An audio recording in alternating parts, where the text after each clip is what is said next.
Welcome back to WWB. I'm here again with Tyler and Billy, my co-host, and we're gonna have another episode of WWB. We got to start off today. We're gonna talk about boss battles. It's a new type of game mode that the Ward team has created for people to play. It's more of a co-op mode. Not so much the PvP that we're all pretty used to, so everyone's kind of excited about it.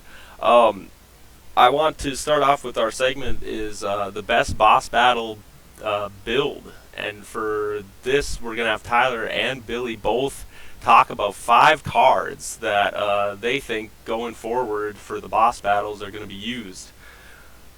So there's a little bit of a trick to it though, is there's going to be one common, one uncommon card, one rare card, one epic card, and I see where this is going to go, and one legendary card. So 5 different cards that we're going to use in our decks for the boss battles. So we'll start with Tyler. Tyler will tell us the 5 cards that he would like, or he thinks are going to be used in the boss battles. Alright, so we got our 5, common, uncommon, rare, epic, and legendary. For common, I'm not too sure. Gen 1, Gen 2 obviously offer different things when it comes to those cards. I'm not sure offhand if any of the bosses are either bug or undead type. That's what holy water affects. Yeah, I don't know too much about what the types of the bosses are yet. Yeah, but I don't know. Maybe one of those. Holy water, maybe. Okay. I don't know. I know. Let's see. The 3 bosses they talked about. They got Frog King. They got Galactus, and he does really like Galactus, doesn't he? What was the third one? I don't remember. Cosmogus, is that who you're talking about? Yeah. What did I say? Did I say Galactus? That's funny. Yeah, I mean, yeah. But anyway, I mean, yeah, Cosmogus. I mean, yeah, like I guess that you could just use that as like whatever the creature's type is, right? It's like the undead Alvarine. Oh yeah, I can't forget about the undead. There we go. There we go. If we're playing against the undead Alvarine, put that holy water in there. Get double damage for your entire team, I believe. Everybody load up on holy waters. Gotcha. Yeah. So against that boss specifically. So basically, for common, you're saying just a lot of the cards that are like field spells that do double damage, and you just brought up examples like Holy Light. Yeah, I think those will definitely be interesting for boss battles. Holy water. Or yeah, sorry, holy water.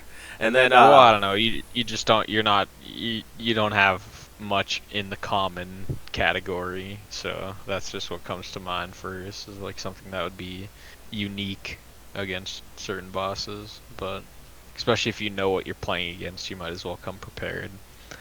Uncommon, we're gonna go right back to last week. Oh, what? Oh, I was just gonna say really quick. How about we just do everybody does a common card first, and then we'll go through like all the different rarities. Oh, sure. So how about we go to Billy? We'll swap back and forth. Billy, do your common and uncommon, and then it'll come back to me. Or I'll give my input too. How's that sound? Yeah, and Harry. Yeah. Well, you did a common, so I'll do a common. Common card. Actually, my very first thought was Mind Sap. I don't know all of the boss's abilities, but I figure that when they start kind of bigger like raid bosses, I think we're gonna start to see some pretty wicked effects.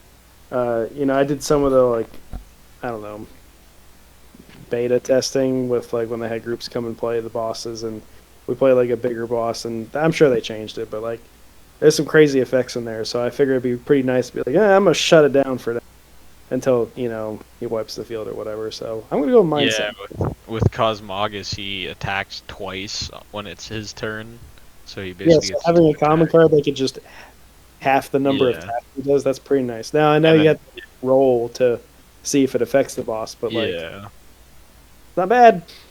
Yeah, no, not at all. And then Undead Alvarine, double damage to anything in a forest, and he just equips a card that says everything's now in a forest. That's awesome.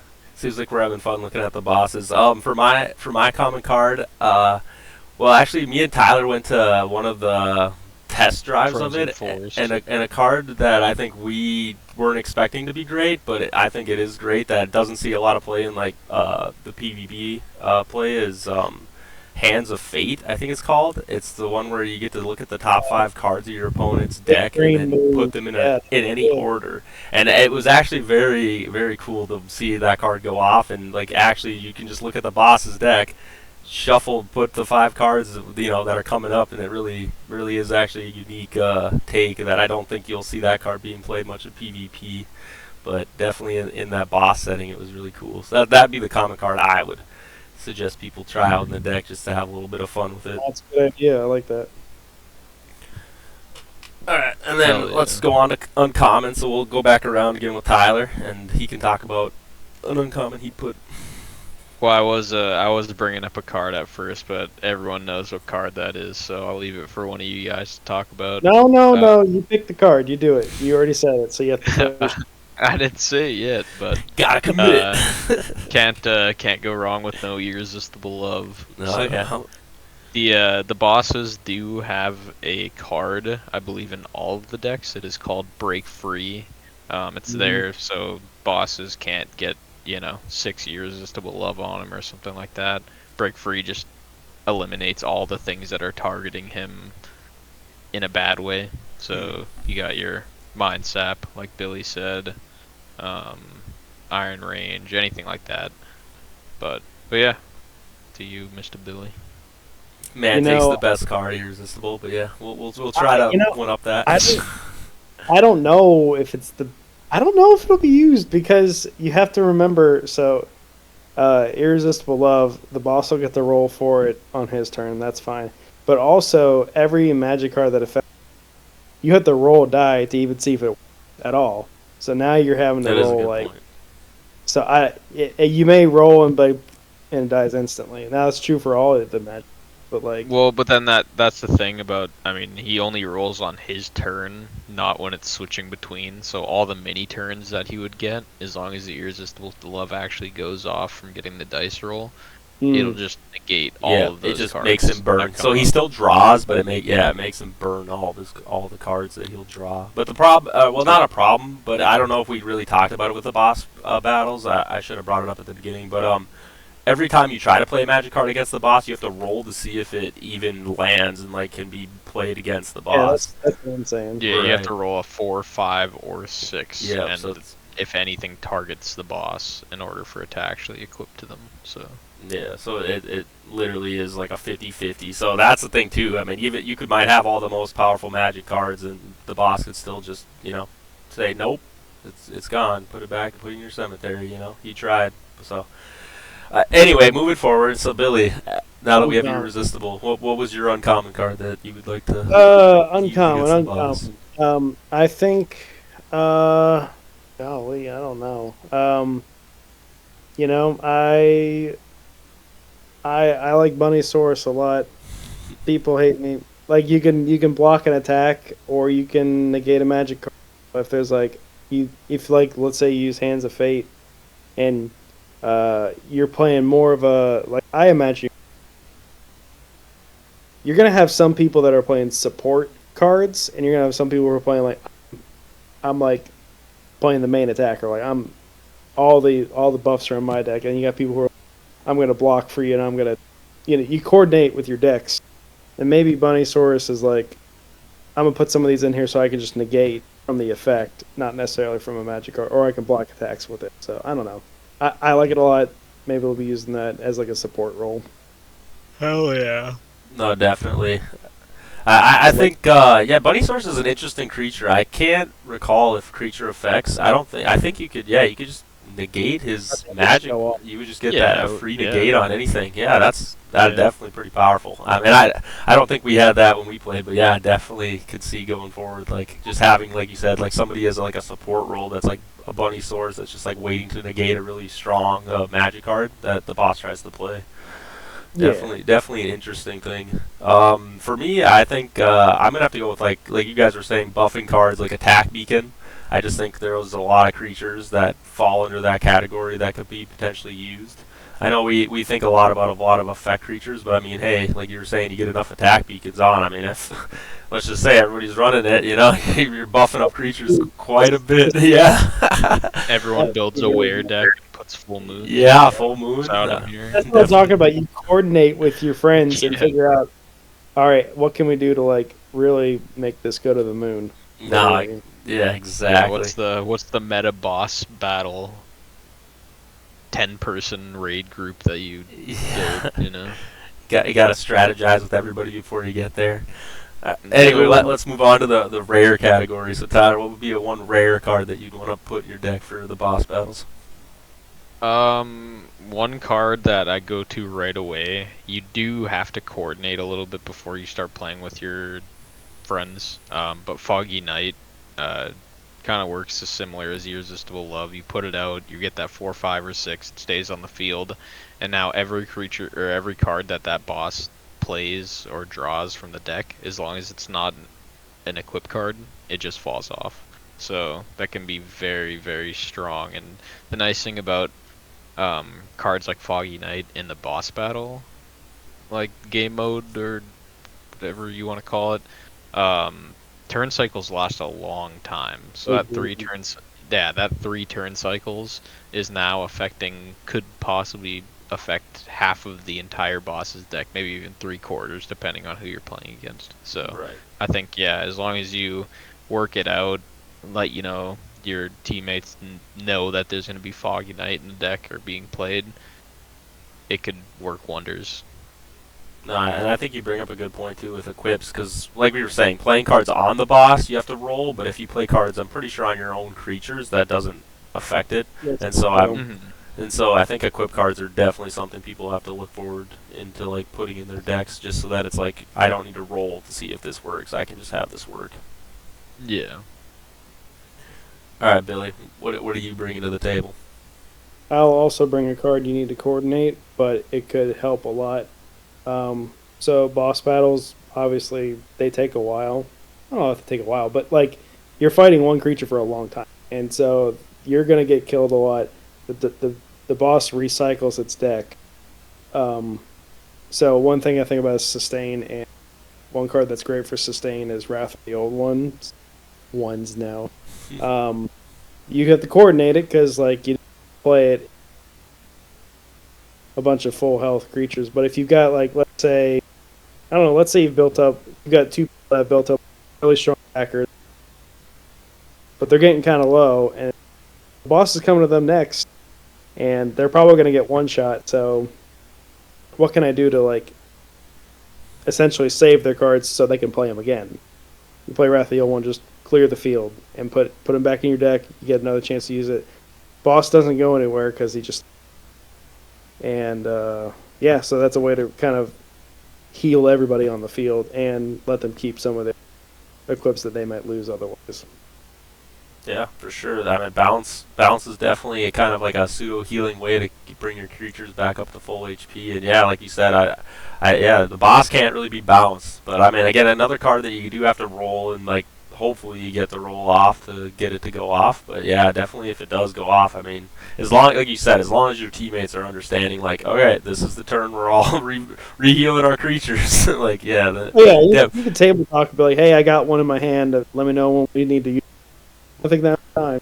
Yeah, right. No, for sure. I was gonna be going in that same kind of vein for healing, as like have somebody, have people that are probably like, in a sense, kind of like healers, I guess, if you think of like World of Warcraft or something, where their whole main job is like, I have healing spells, I have things that keep creatures alive, right? So like I was thinking like, yeah, like healing tree, Phoenix armor, healing potion, yeah, healing tree. It's like they're just basically using a lot of those rare cards to heal, and so I guess I'm taking a couple cards, but in my head it's just Sentinel of Life. Right, it's just like a lot of those healing cards are definitely going to be interesting to see if there's just like somebody has to kind of just be the person to be like, all right, I'm healing you, I'm healing everybody, keeping them alive. Yeah, you almost have like classes of people, like the classes of deck. You have the healer, you've got the magic defense, you've got the bruiser, you got a little bit of everything, and you have to craft it just right to beat the boss. Yeah, it's actually kind of funny when you think about that it kind of does devolve into class. It's like, all right, I'm doing damage. All right, I'm healing. All right, yeah, like you said, I'm And, taking. a game that's inspired by D&D, it's kind of like, whoop. Yeah, it's pretty funny how that works leaking out. in a little. All right, let's move on to the epics. So Tyler, what's the epic card that you'd be adding? What card did you pick? For me, I said a healing card. I said a healing tree or healing potion. Just Healing tree is epic. So okay. Well, healing potion. pod. You know what? Yeah. Sorry, I was trying to cover Works a lot the of the same. healing. Or No, you're good. Epic cards. Flame of the Infinite. oh Could yeah, be pretty crazy in that type of setting. Does it, I think Flame of the Infinite only works. Is it only yeah, your it's just creatures? only your creatures. Okay. So unfortunately, Yeah, so it's then not that wouldn't as- work. Yeah, unfortunate.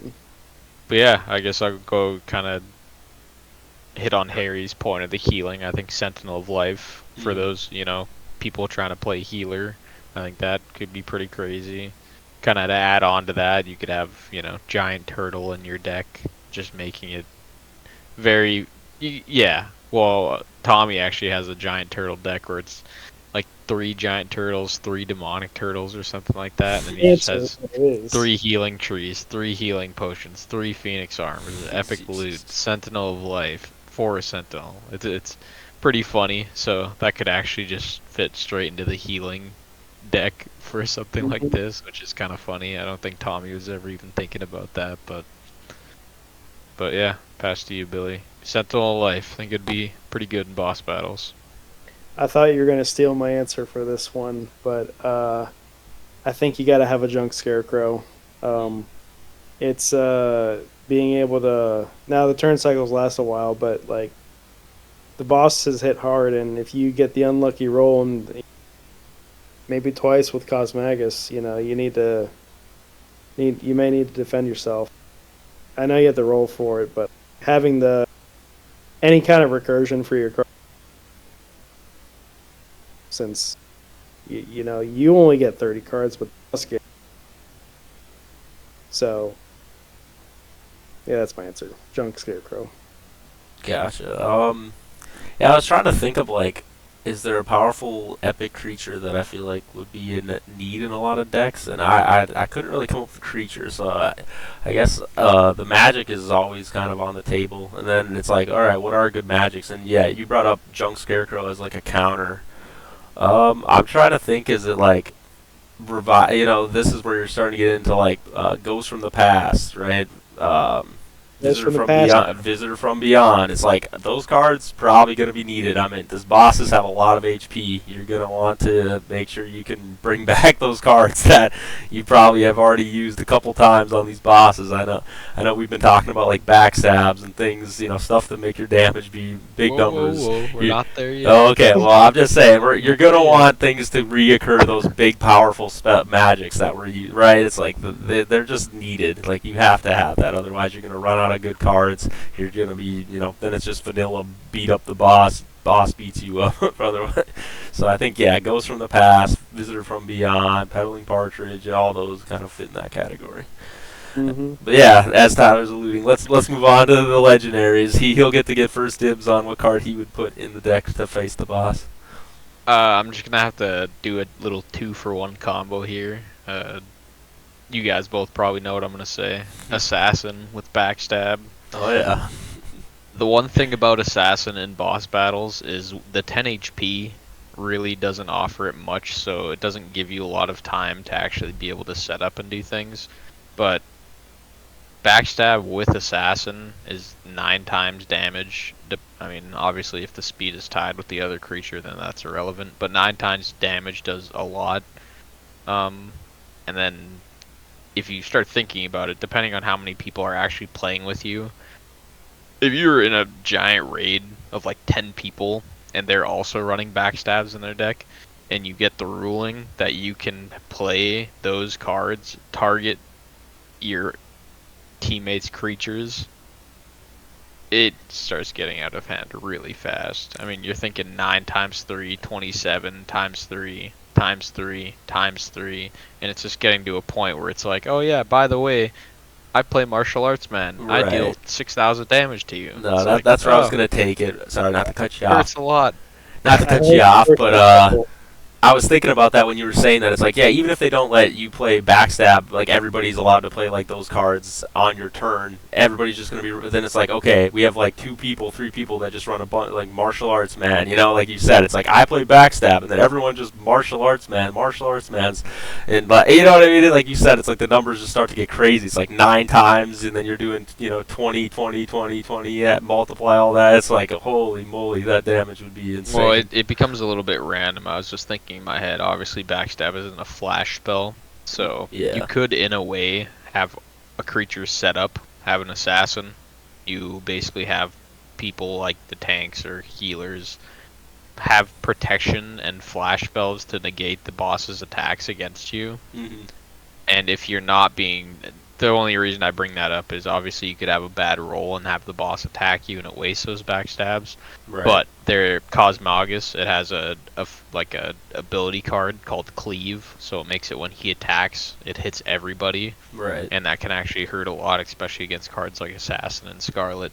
But if you're able to have that Assassin, get it to go all the way around and have each person play it on your turn, as long as he doesn't attack. I mean, yeah, we're talking about a perfect world here. But you could. Well, I think so. Backsteps is during your turn, so I think you can only play it on your creature. So you couldn't like add it everyone's backstab, but you could certainly add all the martial arts. So Yeah. Yeah, assuming All I'm right. trying to think of the text. Assassin, triple backstab, 10 martial arts, man. There you Yeah, but I'm also trying to think about Same how thing. martial arts man works. I think it says when you land the hit, you can play this card. So I don't know. Like you said, a lot of the cards have like that interesting text where it's like, is that actually allowed to be played if it is other people? And it's like that's definitely going to be where I think a lot of people are going to have to think a lot about these boss battle decks and really make sure that they are things that can actually function in that regard. But yeah, no, I love the idea. Like you said, I mean, you're going to need a damage dealer. You're going to need people that are going to have to try to like basically one-shot the boss if they can. Take them down. Hell yeah. So, but let's move on, Billy. What's the legendary card that you think you need in your deck? well, Tyler took the good answer. I'm sure there's a lot of good answers. No, there's a lot of good. Think I would go with Holy Light. Being able to pull literally any card Yeah. you played out of your cemetery to play again is phenomenal. Don't have to roll for it since it's not affecting the boss. So that's probably going to be pretty popular. I don't know. Maybe and I need another one, so I'll use my visitor to get one back, and then use my Holy Light to get another one back, and Frog of Fortune. You know what I mean? So like it's just or maybe I lost my assassin early and I didn't get it back. So Holy Light, too much utility. That's my answer. Gotcha. Yeah, Holy Light definitely a good card. I meant to follow that up. Like we've kind of talked about it too. Revival Priest. Speaking of a card, like Tyler was saying, if Foggy Knight's on the field, I think everybody kind of needs a Revival Priest in their deck just to play it. You know, have the creature come back, set up plays, whatever you kind of need from it. It's like you're able to take things out of the graveyard. It's like just such a strong card that like can be played in many different spots, and I think it's definitely going to be needed. You know, have that Revival Priest to bring it back. Mm-hmm. Awesome. Let's just get some final thoughts on boss battles in general. I mean, I know we kind of touched on a couple of things. I mean, what's kind of just your take at the end of it of just like how do you feel about boss battles? You know, is it a format or a system that you kind of like will feel like you'll enjoy? You know, like just kind of what's your overall takes? I mean, we'll start with Billy first and then go to Tyler. Yeah. I am a big fan of the boss battles because, it gives people options to play in a different style. And, being able to play PvE is really nice because you don't always have someone to play. The person you play with is not available. Or maybe the person you're playing with, i.e., maybe the person I live with, my wife, loves to play, but not necessarily against me and make this kind of like fight me. But fighting together, that's interesting. That's a good thing to do. And so I think it's going to be a big hit. And it provides a new a new avenue to have Ward product in, and also we'll get to use some of these, you know, uh, using a lot if for the people who play competitive, and then also just being able to make those like those healer type decks and those like supporter role decks. That's gonna be kind of fun. That's a new overall 10 out of 10. Can't wait. No, for sure. Tyler, do you got what's your take on it? Yeah, I'm looking forward to it. Obviously, I'm a big fan of the PvP and playing ranked and stuff like, or not Ranked. playing ranked, but yeah, being Tournaments competitive and and competitive. building competitive decks. I'm also excited to play with friends, and I'm actually really excited for kind of what they want to happen. They want to have like big raids at places, so it kind of takes place as kind of like a tournament day, and people will come in and say 10, 15 people show up. Just 1 second. Here, pass it over to you, Harry. I'll finish in a second. No, yeah, you're good. Yeah, for me, I'm very happy with it. I think it's definitely cool that Ward is really willing to like experiment. They're diving into a bunch of different like game modes, different ways to play the game. I feel like a lot of other TCGs kind of feel like, oh, this is the game mode. Like we're gonna stick with it. Like I'm sure the biggest one is Magic.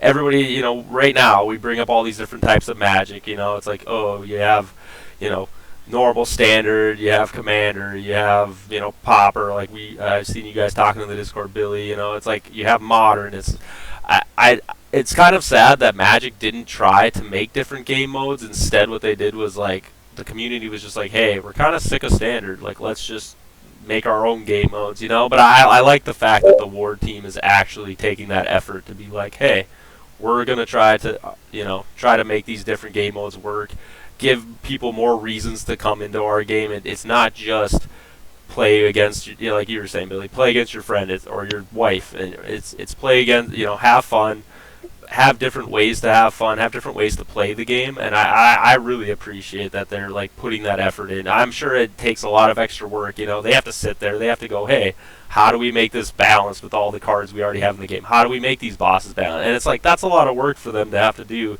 just to give us all these cool game modes. So it's like I love that. It's like you haven't seen that from another TCG where the people who are in charge of it are really pushing and making that effort. So like I'm looking forward to it too.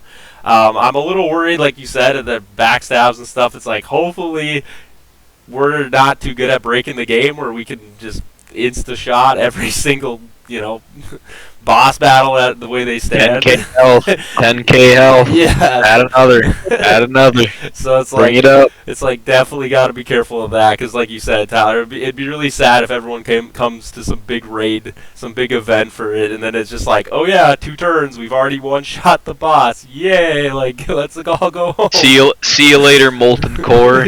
I'm out of here. And I don't know what they're gonna rule it like, but since it says automatically hit, they may count that as, oh well, that affects the boss, so now you got to roll to make sure your backstep goes off. Yeah. Yeah, I mean that could always be the case. Like you said, it's hard to know. I mean, we still were on like a play test, so I don't know if they stuck with all those rules. Like I said, they still had time to change things. So for all we know, it could be totally different than what we kind of got to see with like the little bit of like the beta of it. But definitely that was. Well, I'm pretty excited to see like all the cards, because like you said, obviously when we played it was kind of like a promo test version where all the cards weren't quite official yet. I mean, it was probably pretty damn close, but it'll be cool to basically be able to buy the deck, open it up like we do with our packs, and just pull the deck out and be like, yeah, this is sick.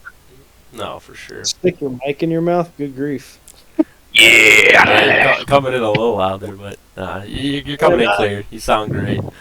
Yeah, and I think that that wraps up the whole boss battle discussion. I mean, I would love for everyone to go in the comments too and just kind of like let us know what your take is also on boss battles and what you're looking forward to, and heck, put all the cards that the cards that you're looking to put in your deck to for all the boss battles. I think that'll be a really fun discussion to have in the Discord and see what people kind of come up with, especially once it's actually out and everybody's pretty excited about it. I'm very excited about it. Like you guys said, you are too. So, all right, let's move on. So,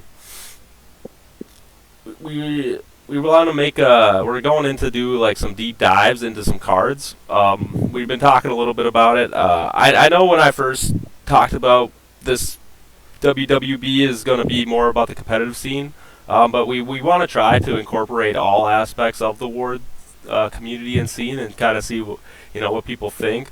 And so for right now, I wanted to talk about just going into an individual card, and I want us to all, each one of us maybe talk about a card that like we have an eye on, that we could all kind of deep dive into it and maybe like see. It's like, okay, let's just get everyone's take on this card. Let's talk about it. Let's kind of fully flush it out. See, like I said, get everyone's opinion, and I think that'd be like a pretty fun way for us to kind of like explain cards or explain our view on the card. I guess with that, if Billy, is there a card in mind that you have that maybe you'd want to go a little bit deep in on and just kind of get our takes and kind of help out the Ward community figure out like, hey, like this card more explained, maybe a card that has like a lot of text or has a lot of like things about it that people don't really think about when they're playing? Gosh, pick a gen for me.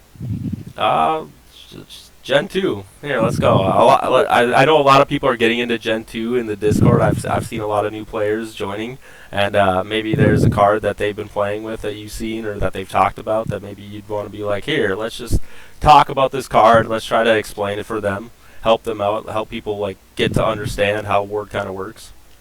Yeah. Let's talk about Demon Dragon. I like Demon Dragon a lot. That is a fun card to talk about. Nice. It's a nice epic card, and yeah, let's talk about that one. Okay.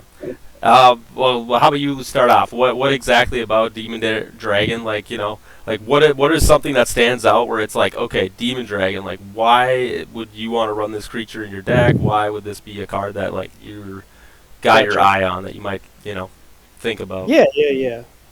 So start out with Demon Dragon is hold on.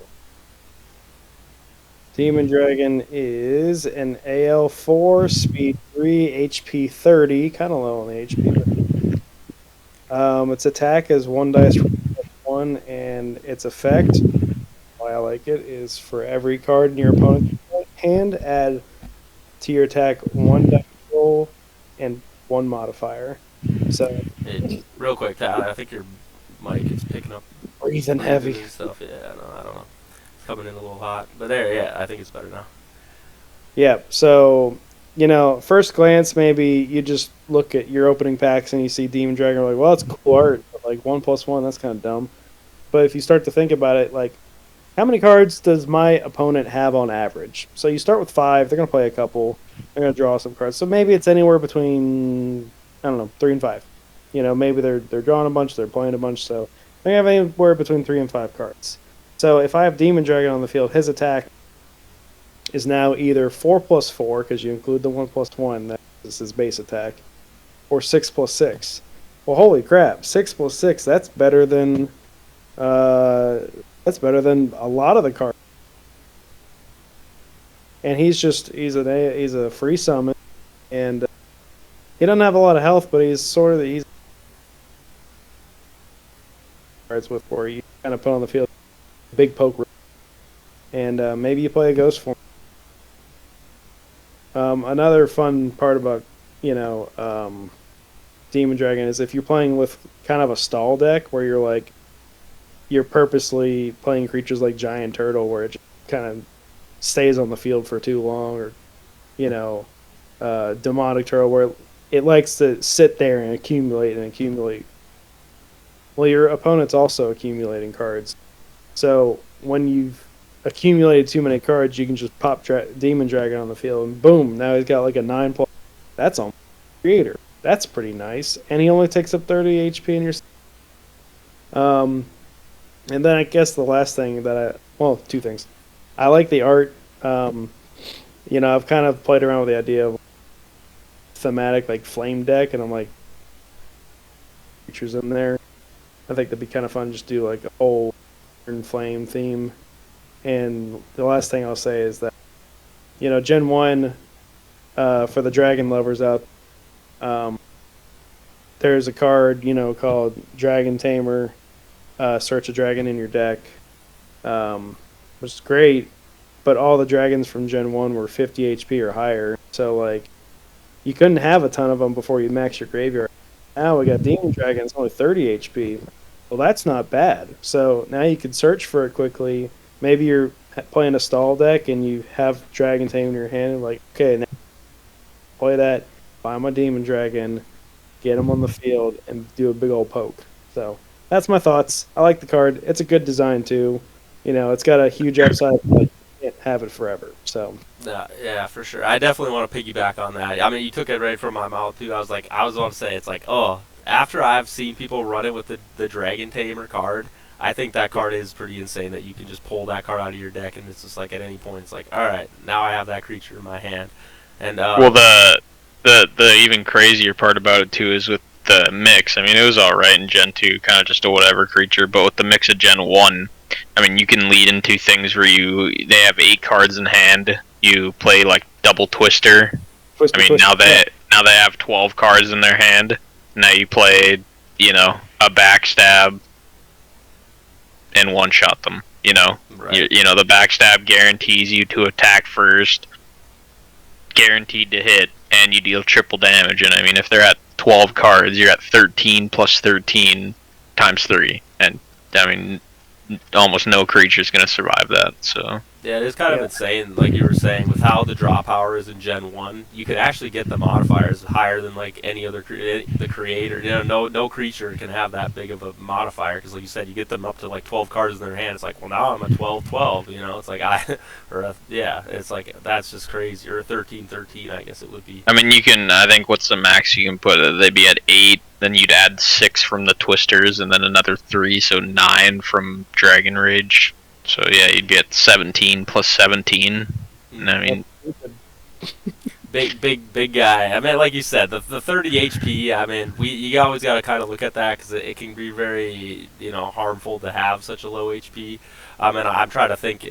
My favorite card, Lightning Strike, definitely is something that I always think about. It's like, okay, if people are running little creatures, it's like this card basically just one shots it, or bomb, like you were saying, 30 HP bomb blows this up. So it's like definitely a card you got to be a little careful with, but it's kind of nice that his effect, like you were just saying with drawing. I mean, you don't have to play a single equipped on this creature, and you could make it a huge creature, where it's just like definitely has that nice potential. Where it's like a lot of other creatures, you can't just have a big creature. You got to like equip things to it. You got to commit to it.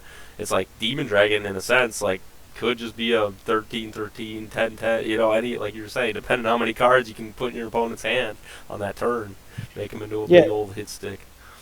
It feels like a like it's a good card, but it's situational if you want to maximize its potential. So, I'm gonna play something big and beefy and just sits on the field. They can't get rid of it, keep healing it, and maybe I'm like baiting them to play a big creature. Right. And then once they play the big creature, I'm like, I got you now, because now I can go Dragon Tamer, play some Twisters, put the Demon Dragon out there, play a backstab, and all of a sudden, no matter what they put on the field, it's getting blown up. So it's like a bazooka that can find. I like that. That's a fun little like keep in the back pocket.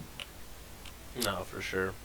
For one more before we hop off the Demon Dragon, I just think, again, it's like, not that I want to bring up all of its weaknesses, but I think that's good just to kind of explain, like you were saying, it's like, not only is it pretty easy to kill, but I think it's also like, it is an effect creature, so if you do have ways, like you were bringing up Mind Sap earlier, Billy, it's like things like that, it's like, you got to be kind of careful. Those are the cards you want to watch out for.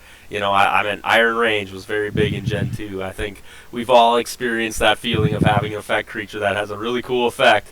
And then it's like, oh nope, now there's an Iron Range. Now there's a negate that stops my effect, and now I don't get all that buff, and now my creature's kind of weak. So it's like, definitely watch out for Iron Range, Demonic Magic. There's a lot of cards out there now that you got to kind of Mind Sap. You got to keep your eye out for, because definitely a card with an effect is easy target for those cards that people are definitely going to be wanting to stop. So you definitely got to be careful in those things too. All good points. Let's jump over to another card. Tyler, what's a card that maybe you've had your eye on or something that you want to deep dive into? I'm just looking for it on the website so I can get everything right. Alright, so I'm thinking the new Jester. I've been kind of looking for a way to make this guy pretty strong for a while, ever since he came out and they showed that he had a new effect. He's AL6, speed 10, HP 40. His attack is called Gesture Surprise, and it's a 2+1, and it says, if this card is destroyed by battle, inflict 10 HP damage to the attacking creature. If the card Bomb is on the field when this card is destroyed by battle, send Bomb to the cemetery. Been thinking of for a while on how to actually break it, but I think what the best thing for this card is probably just recurring the bombs back over and over again. So we're thinking, you're playing, say, 3 gestures in your deck. You want as many bombs as possible. So we're playing our 3 bombs. We're playing our Visitor Beyond on a bomb. We're playing our Holy Light on Visitor from the past. Or no, I'm mixing cards. Visitor from Beyond onto another bomb, and etc., etc. And I think you can get 1, 2, 3, 4, 5. So you can get a total of 8 bomb procs off of just those cards in your deck. And I mean, you're looking at 8 times 3, 8, 16, 24. So 240 damage just from the bombs. And if you're able to get 2 of the gestures with 3 bombs and 1 of the gestures with the other 2 bombs, I mean, you're looking at another 30 HP, so you're looking at a total of 270 damage just from bombs. And when you think about them only having a 300 HP deck, that's almost all of it, just from the Jester and the bombs. And I mean, if all 3 of your Jesters die, which will probably need to happen in order to deal that max amount of damage, you're at 120 in the cemetery. So, could be good. No. I don't know what you guys think. I mean, makes a lot of sense to me, and again, kind of like with Billy's creature, it's like, he doesn't really, it's not like you have to put a lot into him. It's like, okay, yeah, you have to have the bombs, but other than the bombs, it's like, he can kind of be flexing any deck where it's just like, hey, if I have empty space, it's like, I can just have bombs and bombs and a couple gestures, and like you said, it's like, he's not like a boss creature, I guess is the way I put him. Like, he's not like a sack creature, he's not something that requires a lot, so it's just like, hey, this could just do a crap ton of damage in itself. I don't have to commit a lot. My opponent has to really be worried about these bombs, and it's like he's a very interesting card in that sense, where it's just like not. And on top of it, I mean, you obviously like the extra 10 damage from the Jester, but I was saying to put 3, 3, and then 2 on all 3 Gestures. Technically, you could just play 3 bombs, equip them to the other creature, and just play a Twister, and all 3 of them go off anyways. Yeah. So. But I just think having a Jester in your deck just to kind of give yourself that extra damage, it's like, I think it is an interesting card. Like you said, you could do that. You could just blow up things with the Twister and bombs, but giving your deck more flexibility with a card that, like, it's just one creature. It's basically just putting a creature in your deck that also functions really well with these other cards. I think, like you said. Yeah, and because you only need, I mean, you're already usually running Visitor from Beyond and Holy Light in your deck. Most decks, so I mean, you're looking at 3 Gestures, 3 bombs, you're at 6, and then 7, 8, and then obviously if you want to get the other bombs back, you'd have to go up to 11, but that still leaves another 19 cards in your deck to make a completely different strategy with the deck. So it's not just like a one-trick pony, you also have multiple options of dealing with certain things. No, for sure. Yeah, well, kind of just what you're talking about that. It'd be kind of hilarious, honestly. One thing I did in the first Twin tournament was I was using bombs as like a deterrent to not blow Magic up. Eater. Yeah, exactly. So I'd put like something like a Celestial Power or a Ghost Form, like something I don't want to die, that they would very happily play Magic Eater. But like, oh, and by the way, I'm gonna put a bomb too. Right. Don't blow up my crap, And so it'd be kind of funny to be like, okay, I'm gonna put 2 bombs on the field and my Jester, and then I'm going to put 2 Creator's Gifts on my Jester too. So now you've got like a dual wielding like pretty hard hitting Jester. They would certainly like to blow up, get rid of those creators' gifts, but they can't because they'll do 60 damage. So like they're taking a lot of damage either way. It's kind of they'll take possibly an extra 10 if they just kill right. the jesters. So. Exactly. So it's like if the Jester's on the field and the bombs are on the field, they're going on. You're gonna have to plan for like, oh, when is it gonna go off, or like a very timely ghost form. That Definitely would be, a big mind game, right? It's like it makes your opponent really have to think. It's like, here, like what do I need to do in this situation? And you don't know what they could have. It's like it's definitely a tricky card, and I think I like that because it fits his theme so well. It's like he's a jester. You don't know what to expect. He could do anything, right? It's like he's kind of a wacky guy that's like he doesn't care if whatever he does. It's like, all right, this is the way the game's gonna be played, and the opponent just has to kind of be like, okay, I guess I just have to hope that I can read what he's thinking. You're playing the jester game now, baby. Yeah, exactly. play a game. What do you got? What do you got for us, Harry? What's your card? I got a spicy one. I mean, we had a Gen 1, Gen 2. I really want to talk about Frenzy. I think Frenzy is a very interesting card. I think a lot of people with like ruling maybe don't understand exactly the value that Frenzy like can give in a game. Because like I guess we recently kind of learned the ruling about just like rebuttaling, and it's like, just in case anyone doesn't know, in Ward it's like if your opponent attacks you, you have to rebuttal. You don't get the option to like not rebuttal, which I guess is a little bit different, than like in D&D. I think if it's like, okay, if opponent attacks me, I get to like counter attack, but if it's like not good for me and advantageous, it's like I shouldn't attack. But like in Ward, it's like, no, you're forced to attack. So like people are kind of like, well, then what's the point of Frenzy, right? It's like, why is Frenzy such a good card? Because here, if I'll talk about it, it's like Frenzy. Basically, Frenzy makes it so that you always have to attack if you're available. Everybody on every turn, your creature must attack. And if for some reason your creature can't attack, that Frenzy gets destroyed. So the whole point of it is to like make you constantly have to battle. So like Tyler brought up like Demonic Turtle earlier. It's like creatures like that. That's their card that they could play. That's like, here, you gotta keep attacking into me. You got you don't want to attack into me, but here now you can't just stall out the game. You can't just keep it going. And I think like a lot of people kind of don't understand that about the rebuttal. It's like, yeah, the rebuttal is always going to happen if you attack into them, but in order to force them to attack even on their turn, it's like that's what Frenzy's for. So it's like, yeah, maybe it loses a little bit of power, and it's like not like every deck needs to run this card, but it's like I think it is definitely a very like unique card that like people really do need to consider. It's like, hey, like let's just say I'm at a draft tournament or something. It's like, well, teching in a Frenzy or just having a card that like attack or like makes my opponent have to attack me and attack me and attack me, depending on maybe they're a low creature and you have a high AL. It's like this card is definitely something to like consider or think about.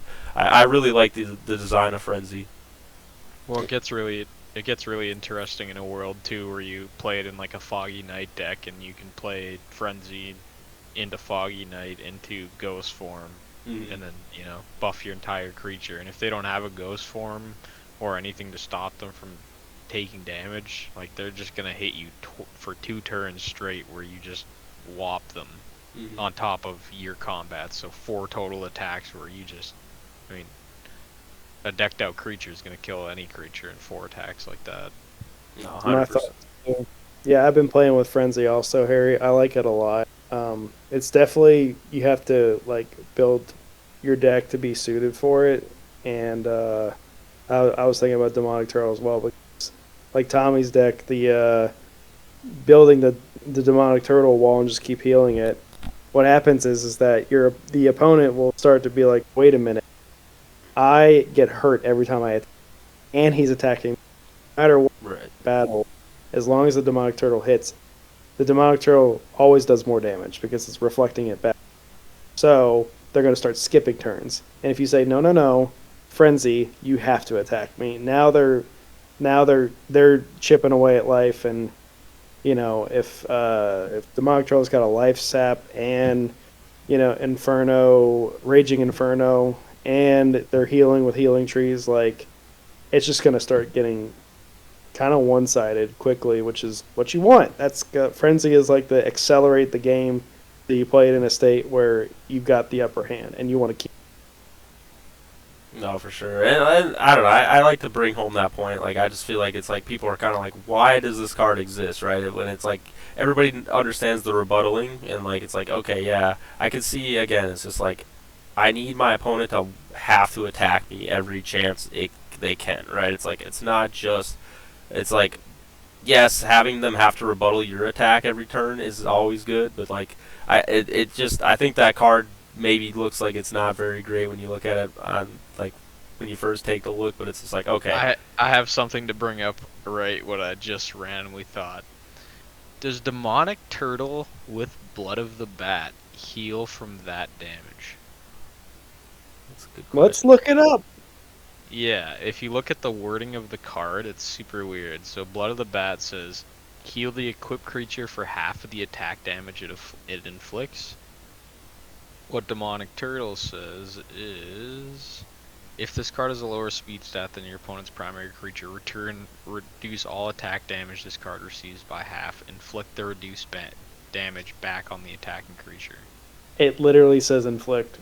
Yeah. And if I don't think that was the intended use, but yeah. I mean, like you Blood of said, the Bat Demonic Turtle. I Hey, mean, Tommy, you think of that one there, Oh, bud? Joe, get in here. yeah, we might.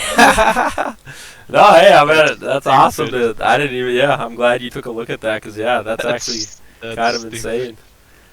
Definitely, definitely an interesting card with a demonic turtle. Get those heals, the big boy heals, both And it's things. quick, so it works with Foggy Night. Get wrecked.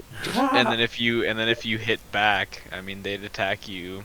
You'd reflect the damage back, heal off that. Oh and then no, you Frenzy attack, comes and into then play. also heal off that. Oh my goodness! Yeah, wow. Frenzy, Blood of the Bat, Demonic Turtle. Get out of here.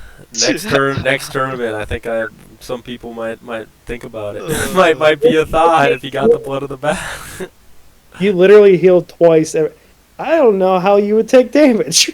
Yeah, that's. And then that's you also scary. have all that extra healing. That is scary. That is. I love that. Yeah, it's just like a demonic turtle that never takes damage. Basically, he's just healing up because of whenever they hit him. What the heck? Yeah, that's something to consider. I mean, Maybe you throw a Foggy Night in there, and then yeah, gift or something. And then protect your blood of the bats for sure. do you take damage? That's the That's question. so freaking funny. I love that. Look at that! Just made a whole new deck on them while we're Who knew? doing it. That's how it happens. That's how it happens. Even worse. All Figured I'd right. look up the ruling and was like, oh, look at that. How about that? You know, sometimes the cards are a little ambiguous. Deal or inflict or all these different wording, but it literally says inflict. If you Yeah. play the card and how the card reads, I don't know how you don't come to that conclusion. Yeah. No, for sure. Great. That's very interesting. Well, look at that. Now you guys are giving me validness with the Triple giant turtle, triple. Oh, that would be such an annoying deck to deal with, man. Now you're making my frenzy sound like we could definitely put that into a deck and make it work. I love that. Y'all sick. Maybe if one of my two friends has like 3 Blood of the Bats or something. I don't know. Oh yeah, maybe you might have to have a talk Maybe with 2 them. of them. Figure it out with the blood of the bats. Like I said, I mean, hey, another tech idea. I mean, I'm kind of interested to see, what's going to be coming to the next tournament, and Mine's have to go burr. could be very interesting. interesting. I guess with that we'll go to just the final segment. Again, kind of just like getting your guys' thoughts. I was kind of looking forward to talking about them. With the tournaments, with everything coming up, what would be a deck or a deck idea that you think might be not at the tier level yet, but with the Gen 1, Gen 2 that we could kind of see going forward. I know you brought up Jester and I know Billy brought up a demon dragon. Is there like cards that we were looking forward to that, or like that could be coming in? I mean, again, this is kind of me just like brainstorming my own thought. I haven't like totally locked it in, but like what is a card in a deck that like we're looking forward to seeing for like the Gen 1, Gen 2? Again, like that's like just like potentially going to be in the mix, I guess I could say. I'll go first. Alright. We can go ahead. One of the first like decks I was like, man, I really want to run the deck was Super Hornet, Black Jacket, Hive Lord. Like that just sounds fun. Now of course you literally couldn't do it Gen 2 because you need Hive Lord key card. But you know, people kind of took the shark deck and ran with it, and there's shark infested waters, so to say, and maybe Billy, can you kind of explain what the shark deck is? Yeah. I guess we brought it up in the first episode, and yeah, I don't think we actually really like explained it very well, because like, what exactly is like the shark deck? So the shark deck, what I call a shark deck is anybody who uses Sharkling, Great White, Perfect Shark. Yep. They kind of work like if you play Pokemon, you evolve the sharks. So you know, Great White says summoning requirement have to put up. Oh, it says there has to be a Sharkling under. Play Great White, 490 health, pretty nice. And then Perfect Shark is 110, 12 speed, 12 AL. A plus 8, pretty big beater. And you can stack them, and then you have a big old. Really neat. The really neat part about the sharks is that you can stack them on top of each other, because the text says Sharkling has to be underneath this. Both Great White and Sharkling have to be underneath this, which means I could have Sharkling, Great White, Perfect Shark, and every time you. I love the description. Sorry, I don't want to cut you off. Yeah. Well, I don't want to go too deep into the shark. I just kind of wanted to get a general sense, so like people kind of understood. Yeah, no, you're good. I love how descriptive you get with it. It's like man, I could listen to you forever, just explain to me all the cards. But yeah. But like you said, definitely, yeah. So like again, like you were saying, it's kind of like Pokemon, right? It's like you got the Sharkling, you got the Great White, and then you have the Perfect Shark. And basically, the whole goal of that deck is get me to this big Perfect Shark. He has crazy stats. He's a big creature, and he basically wins you the game as soon as you get to him. So the whole point of the deck is let's find that shark, right? And so yeah, like you were kind of saying, that it's a scary deck, right? That's like kind of been in the meta. A lot of people are pretty happy. A lot of people played it, but it hasn't won a tournament yet. Maybe that'll change with, the mix. But shark infested waters in terms, and now with, I think the bees could be pretty strong. Just the ability to just like swarm the field per se. Yeah, you can start dealing a lot of limited summons quickly. So I'd like to see a couple bee decks. Maybe I don't know if anybody's planning on playing them, but like it would be cool to see it. Maybe there'll be infestations, right. And if you're not prepared, it could get ugly. No, and again, just to kind of reiterate, like you were saying, like Hive Lord. So if people don't know, Gen 2, Gen 1, they had a creature called Hive Lord. And basically, he didn't have any support. He was just a creature that destroyed one magic card on the field when he was summoned. And what they ended up doing in Gen 2 was they said, hey, let's give this guy some bugs. He's Hive Lord, he needs his insects to help him out, So what they ended up doing was making a Black Jacket and Super Hornet in Gen 2, which are two creatures that, if Hive Lord is on the field, they're allowed to be special summoned, right? And then those creatures also have their own stats, or limited summon, Summon? Yeah, limited summon. But they all have their own stats that are pretty strong creatures that also get to help out Hive Lord, right?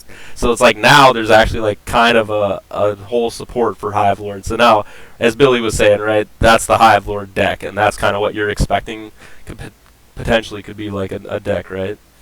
I think it could be pretty good. I guess the counter to it is the almighty bug spray from Gen 2. Yeah. But maybe it'll be one of those cards like half of the tournament players are running running the bees, and they do pretty well. Then maybe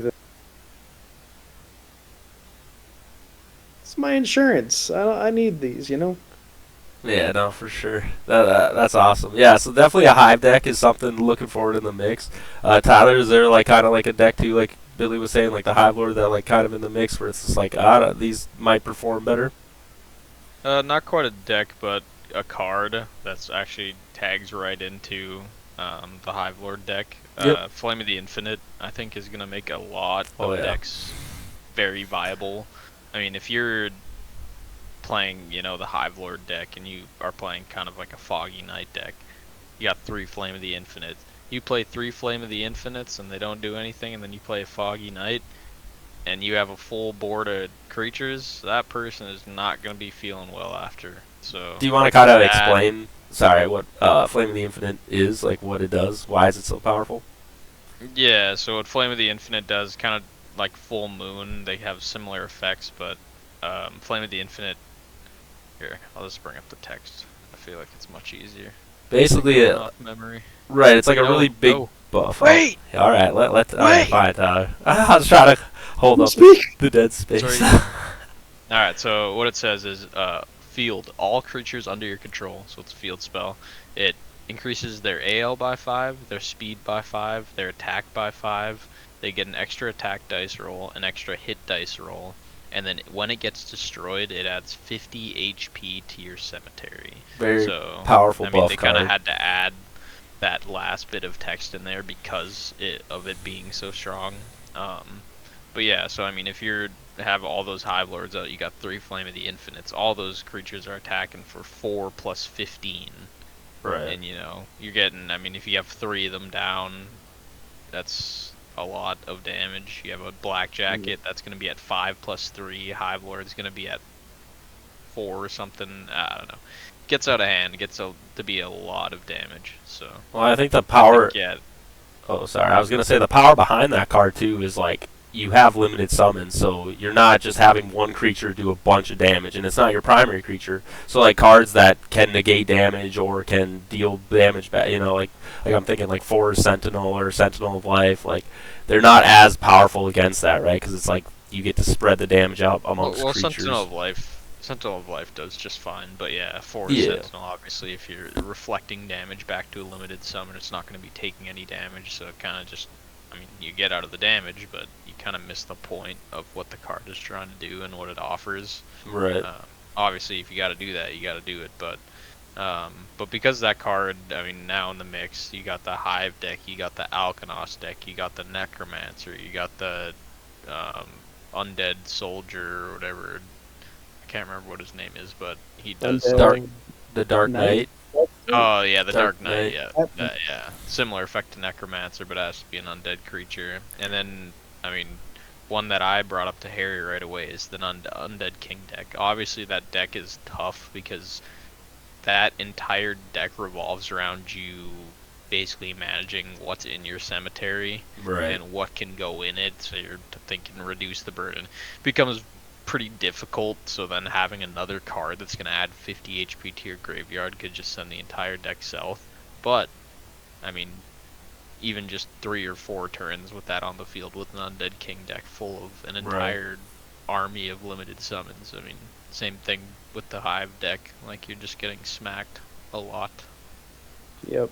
Yeah, I think those limited summon decks definitely get a buff. I mean, me and Tyler started both in Gen 2, and there really wasn't a card like Flame of the Infinite. I mean, yeah, like I said, we had Attack Beacon, Full Moon. Full Moon, I guess, yeah, it was definitely like the closest, but again, it was like very archetypal. It's like, alright, were creatures are the only ones who get to use this. But now it's like, Gen 1 had Flame of the Infinite. This card is like all those cards on steroids. It's like, give me all these stats, and all my limited summons get all these stats. So it's like, we didn't see much limited summons in Gen 2, and I think for sure Flame of the Infinite is going to just make all those decks feel a lot better and potentially have a lot easier time in tournaments and like be viable to be played, right? So it's like, I totally see what you're saying. It's like a lot of decks are going to probably want to look to see if they can fit that card in their deck.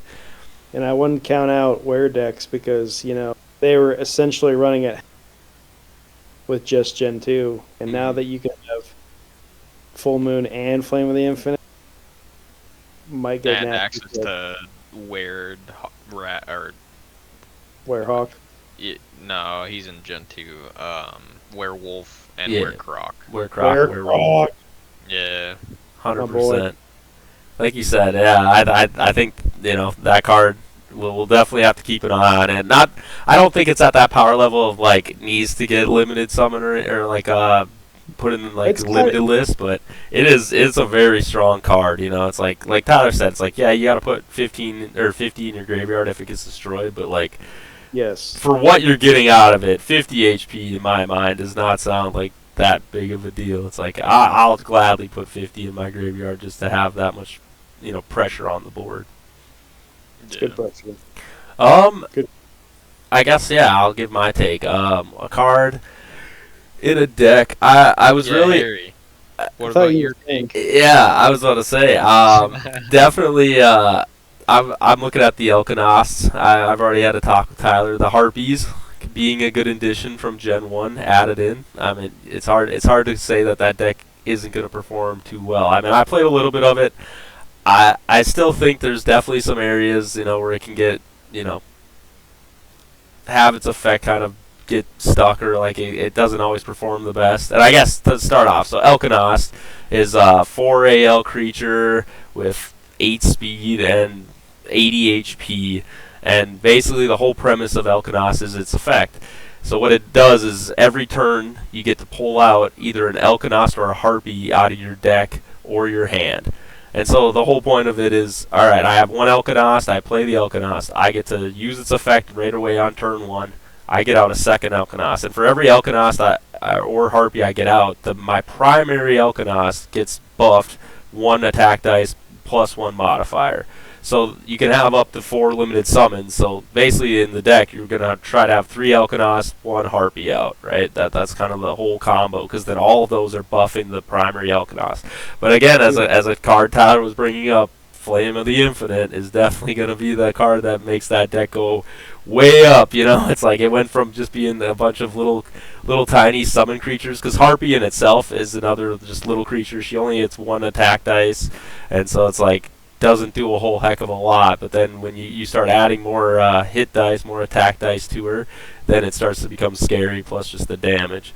So it's like Harpy plus the Elkanost. It's like, I just think it's one of those like swarm the deck or swarm the field. If you think about its effect, it's like, all right, 4 turns I get to have basically 4 limited summons on the field. So 5 creatures that are just bombarding your creature. And then it's just like that's kind of the, at least what I'm trying to like brew up that deck, and I know it'll be a deck that a lot of people might try to pilot or play because of just the fact of like how much you can, how much pressure you can apply, going, attacking your opponent's creatures. I know you guys have also kind of used Harpies in a different, or Elkanost in a different way, where it's more of just like a fat wall too, because the Elkanost's effect is actually pretty interesting. When the creature dies, most limited summon creature or like summon effects that creatures have sends those cards back to either like your hand or your graveyard or wherever they come from. But the Elkanost is like a very unique scenario where it doesn't send any of those Elkanost or Harpies that you summoned back anywhere. So what would happen is you'd kill that primary Elkanost, and then another, either you make an Elkanost your limited summon or the Harpy. Obviously you want to make the Elkanost because you want to have that effect keep proccing, the Elkanost's effect. So it's like kind of a cool deck where it's like it feels like a bunch of birds are attacking you, and it's like even if you kill one, it's like you're still just getting swarmed. And so it's like definitely a very interesting, cool deck, and I really want to try to make one work. But yeah, I like I said, Tyler and Billy, I know you guys kind of also see it as like a wall where it's just like, okay, these are 80 HP creatures, they can take a lot of damage, and with some of the Gen 1 cards there's ways to make you bounce them back and keep their HP up and make it so that like, they don't die, and they can kind of like stall out the game too, because you just kind of have a bunch of creatures that are just like, alright, you kill one Elkanost, here's the next Elkanost, here's it's like, so I mean, what's your guys kind of take with that too, because that's kind of the deck I'm looking at, is the Elkanost deck. Natural Selection feels like a natural choice for that deck too, because you put let's say you got your 3 Alkanoth, 2 Harpies, and you got a couple Flames. Let's say 2, and then so you've got some spot. What? +7 to the attack. Right. That's pretty. They have to do it on a Harpy, but they kind of feel underpowered. A nice buff. It's also I've been struggling. What's a good fit for natural selection? So it seems like a good card. Where does it go? And I feel like the Harpy is a good because it gets searched from the. And then also now it seems like quite a better limited. And plus your. But yeah, also the only I've tried a pure Alkanost Harpy deck. Definitely need some Wrath of the Old Ones in there. If you happen to start off, that feels bad. Because if you draw your 5 cards, you get a Harpy. That can't summon your Alkanost, so you wipe it off and you bounce it off so you can get your effect going. Yeah, definitely interesting. So anytime they put one in the game. Still waiting for Equip Knight to be useful. Well, I was just sitting here like thinking like weirdly, but like with the Alkanost deck, you could have 4. I don't know. There's just some kind of manipulation where you can have Equip Knight, Alkanost, and Dragon Tamer in your deck, and you'd go through effectively 4, 7, 10, 13, like 16 cards. Because Dragon Tamer would get you another 3 out. Equip Knight would give you 3 equips out, and then you'd search for 2 Alkanos and a Harpy out of your deck. You gotta figure out. You're saying it just takes cards out of your deck to kind of like. Well, yeah. There's some kind of weird thing that you could probably do where you manipulate the deck. I don't know. You run out of cemetery because the rough draft. Too high of health, and it's all right. There is 3 reduce the burden. Oh, of course. It's the burden. It's a good strat. Oh boy. But yeah, no, like you said, I think the Alkanos, it's definitely an interesting card. I mean, when I first read the effect, I didn't think it was... Okay, well, to be honest, when I first read the effect, I thought it was every Alkanos got that buff on the field. So I was like, wow, this is overpowered. Like, all these creatures are just getting all these buffs. But then after reading the card, it's like, oh no, it's just the primary Alkanos. And I know that in the Ward card library for Alkanos, they definitely had to put a lot of extra text in there. It's not actually presented on the card very well, but definitely a very fun, unique effect that I'm really hoping to see some different strategies and ideas for like decks running that kind of combo in there. But yeah, like I said, guys, that's pretty much all I got. I mean, is there any final things that maybe you wanted to touch on or bring up that you had on your minds? Maybe with all of these limited summons, getting some nice support. Maybe someone's going to get tired of it and start running the Lovecraftian thing that the ancient one, make them start attacking each other. Yeah. Oh yeah, that's a 12 AL, right? And what is it? Yeah, 12. So at the ancient one, it comes out, and then it makes it so that all limited summons attack the opponent's primary creature. Yeah. Yeah, that could be. I mean, I guess you're gonna have to see how prevalent, limited summons are. I guess. Yeah, that does seem like a fun card.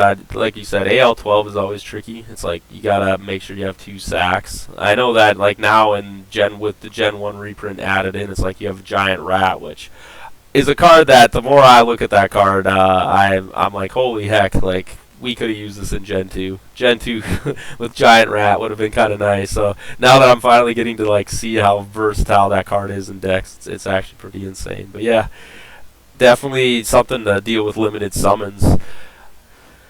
Well, I just feel like if the tournament field gets saturated with limited summons, someone might come in there with almost like an not meta, but anti-limited summon deck just to like ruin someone's day. Yeah, I mean, we'll just have to see how prevalent the limited summons are for sure.